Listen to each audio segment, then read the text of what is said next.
Alors, une vidéo ici pour parler clairement des dégâts provoqués par la cocaïne au cerveau.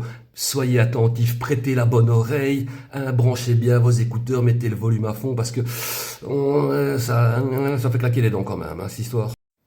Donc la cocaïne, ça attaque, ça détruit, ça détériore la matière blanche qui est dans le cerveau. La matière blanche qui est dans le cerveau, elle contient des fibres nerveuses qui sont entourées de myéline. Et la cocaïne attaque aussi et ronge aussi la myéline. Et la myéline, en fait, ce que c'est une membrane qui entoure la fibre nerveuse.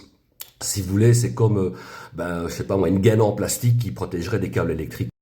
Et donc, c'est cette matière blanche qui permet la bonne transmission des informations entre les neurones. Donc voilà, quand ça commence à être attaqué, on risque d'avoir des solides problèmes, ils arrivent.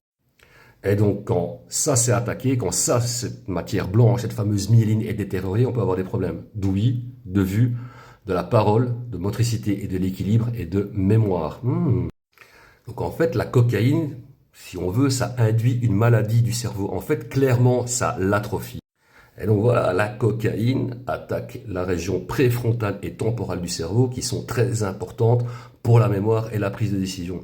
Moi, fut un temps où je me rappelais à peine comment je m'appelais et où j'habitais. Enfin, j'exagère un peu, mais voilà. Je me souvenais pas toujours de tout et de grand chose et j'avais du mal à retenir certaines informations assez simples. Et la prise de décision, on va pas chercher bien loin un exemple concret pour, je vais dire, étayer mon propos, quoi. Quand on schnuffle ou qu'on on fait souvent n'importe quoi derrière. Important aussi, c'est que la cocaïne est la drogue qui provoque le plus de suicides. Bon, moi, voilà, je suis toujours là pour faire mon miskin, type qui pleure, qui machin, qui se plaint, pas du tout.